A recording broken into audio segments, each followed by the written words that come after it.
Good morning everyone and welcome for today's session. In previous session we were discussing about the meaning of capitalism. Capitalism is an economic system based on private ownership of means of production with minimum or no government intervention. The production of goods and services are aimed at earning profit. Countries like USA, Canada, UK, Australia, these are the countries following capitalism. Now, the types of capitalism. There are two types of capitalism prevailing in the world. First one is laissez-faire capitalism. If capitalism is combined with market mechanism and if there is no state interference, that is, there is no government intervention in the market system, then it is called as laissez-faire capitalism. Here the full freedom is given to all the companies and government do not make any kind of interference. While the other type of capitalism is regulated or mixed capitalism. As opposed to laissez-faire capitalism, here the government is having substantial amount of intervention and control in the market, like ownership of means of production partially controlled by society and partially controlled by the private persons, while the pricing of capital goods, consumer goods, etc. are based on market forces, that is on demand and supply.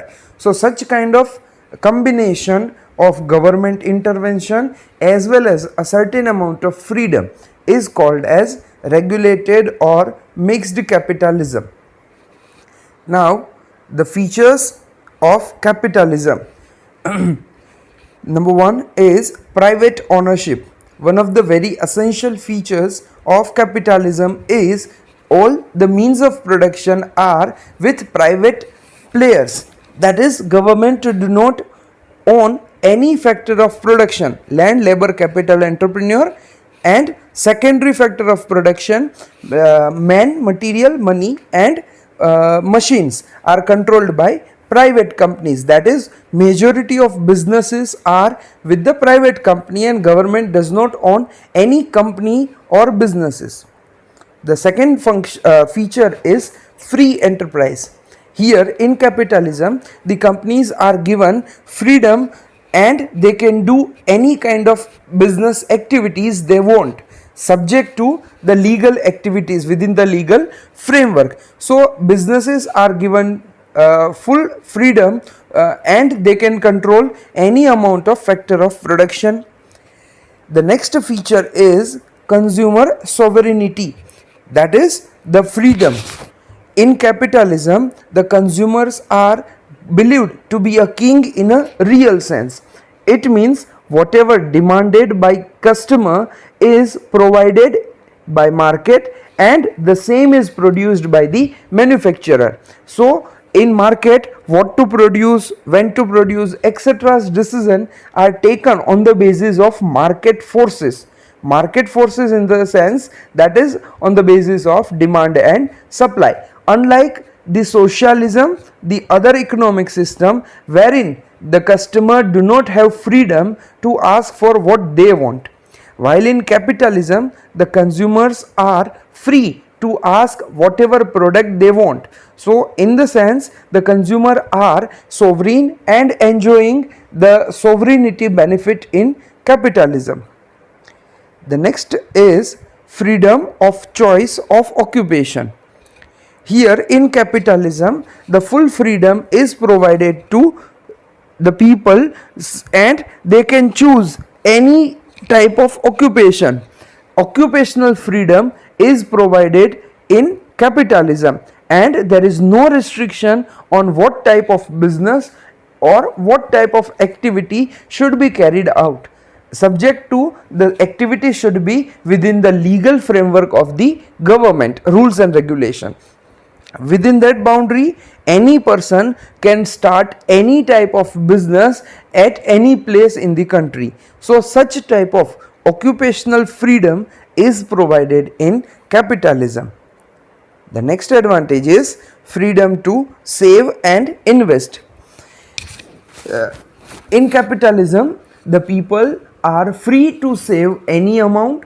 Saving is the essential features, and then after the savings, they can invest their amount at anywhere. So regarding the saving and investment, there is no such a kind of restriction are put on people, and they are free to do any type of savings from their income. The next feature is the market system. The market system is mainly applicable to the price of the goods and the production of the goods. The price of the goods, in the sense, the price is not decided by the government. Rather than the price in capitalism is decided by market forces. Market forces, that is demand and supply.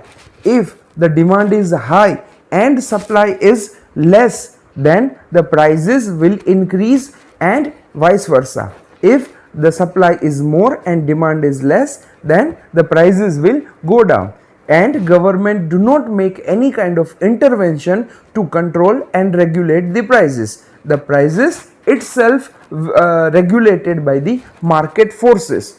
Similarly, what to produce, when to produce, how to produce, for whom to produce, such type of basic economic problem will also be answered by market system, that is on the basis of demand and supply. If the demand of any product is high, then people may start producing that product, and if there is no demand, then company may stop the production of those products which are not demanded in market. So according to the demand and supply in the market, the the production will be done, and similarly the prices are also decided. In this way, the capitalism is operated with the market system. The next feature is competition. Capitalism is mainly characterized by pure competition. Here in market, as there is occupational freedom, any person can start any business, and hence there is a healthy competition is been seen in capitalism, and such healthy competition is also advantageous for the market. A good competition, a pure competition, will gradually remove the imperfection from the market, and hence the competition is essential element of the capitalism. The next is absence of central plan. The freedom of enterprise, the private ownership, and the market system are those factors which will ultimately lead to the absence of central plan. Because of all these features, the government do not have to make any kind of intervention in the market, and government also do not need to control any market activities, and hence there is no need to prepare a central plan like government is preparing such type of plan in our country. So there is no need of such plan, and hence there is absence of a plan which is made by the central government to control and regulate the market.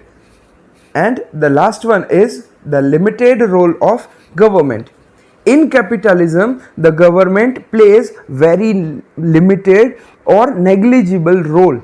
Sometimes government do not make any kind of intervention in the market. So just the role of government is to protect the market from the external forces. Just this role is played by the government, rather than government actually do not playing any type of role. The whole system is controlled mainly with the market system, that is on the basis of demand and supply, and hence the role of government becomes very limited, just to protect and regulate the market, nothing more than this. So that is all about the features of capitalism. In reality, it is very difficult to find the pure capitalism countries. Generally, the countries which are following capitalism are up to certain limit or sometimes even more, they are restricted or controlled by the government forces, and hence it is very difficult to find any pure capitalism country. So generally the countries which are following capitalism are regulated or mixed capitalism countries. So that is all about today's session. Have a nice day. Goodbye.